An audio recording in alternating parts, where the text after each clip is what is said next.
Hey everybody, it's Comedex, and welcome back to my weekly draft report. This is the third Blue-White Flyers deck that I've played in my three draft report videos. So, that happened, but we pulled Azor again. So, what are you gonna do? I swear to God, this is not my fault. I'm not trying to force Blue-White Flyers every week, but I guess that's what's happening. So. Yeah, welcome back to the Blue White Flyers show. So I went 3-0 again. It seems like I go 3-0 whenever I get Azor. And then, shitty otherwise. Unless I went 2-1 the first week. I don't remember exactly. But I honestly don't have a lot to say this week because of the fact that I've drafted the same deck 3 weeks in a row. I feel like I've said everything there is to say. I don't think there's a single card in here that I didn't use in any of the other weeks. I guess, Sworn Guardian, but it's super filler. It's nothing exciting at all. It's just in there to have another target for my enchantments, which are 2-1 with the Wind and a Squire's Devotion. Very similar to the first week, and also very similar to my first draft report. I have a Bishop's Soldier and a Sun Sentinel, and those are definitely the most exciting things to suit up. I didn't see a single Curious Obsession, which is sad because I love that card, but yeah, it was a good draft. I guess I had Elemental this week, didn't have the other weeks. Very solid, very clearly solid. Everybody knows that Elemental is good. So, I guess in the matches, basically the first two rounds, I got a free game in each of those rounds. One game, my opponent drew 2 mountains all game and nothing else, and then the other game, my second round opponent drew I think 10 lands out of 14 cards or something.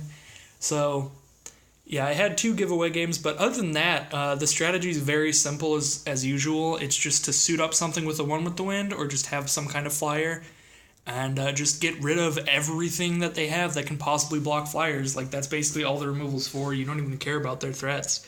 Just slap some Luminous Bonds, Water Knots, Divine Verdict, sometimes even just Dead Rig Hauler to return their stuff to their hand. And just get in with their flyers. You basically just have whatever clock your flying creature's power adds up to. You really don't play a regular game of Magic with this kind of deck.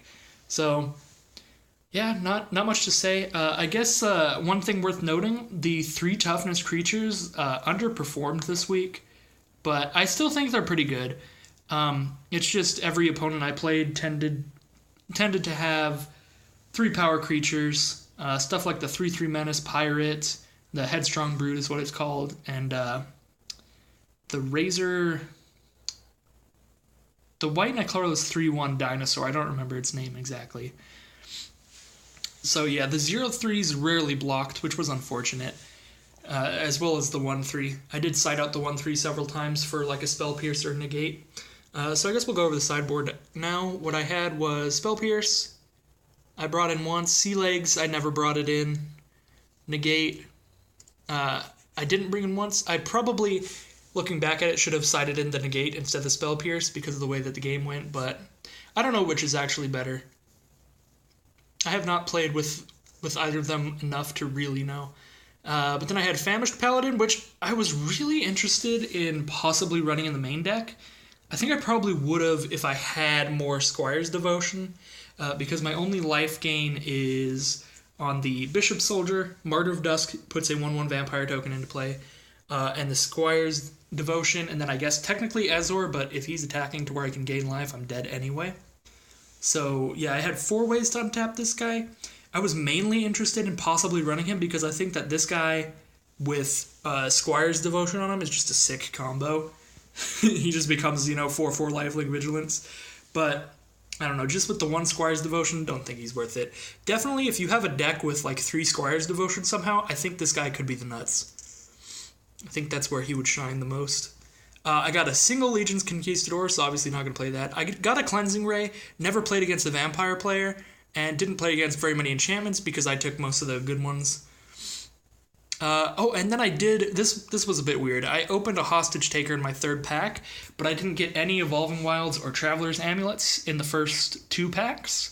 and I didn't manage to get any treasure token producers at all either, so I felt like it was better just because of the fact that this deck's pretty powerful without having an additional bomb, that I think it was worth not splashing, especially because also I have a lot of double mana symbols in my costs. Those 3 cost double blue, Air Elemental cost double blue, Solar Rapids cost double blue, and Azor cost double white, double blue. So I really didn't want to muddy up the mana base, and it worked out. Went 3-0.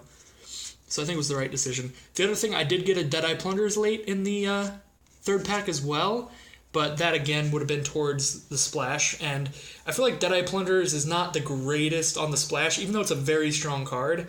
It's kind of awkward when you can only make 1 treasure a turn, even if you have, 8 lands out.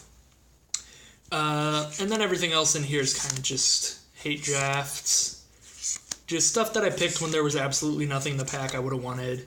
A lot of late picks in here.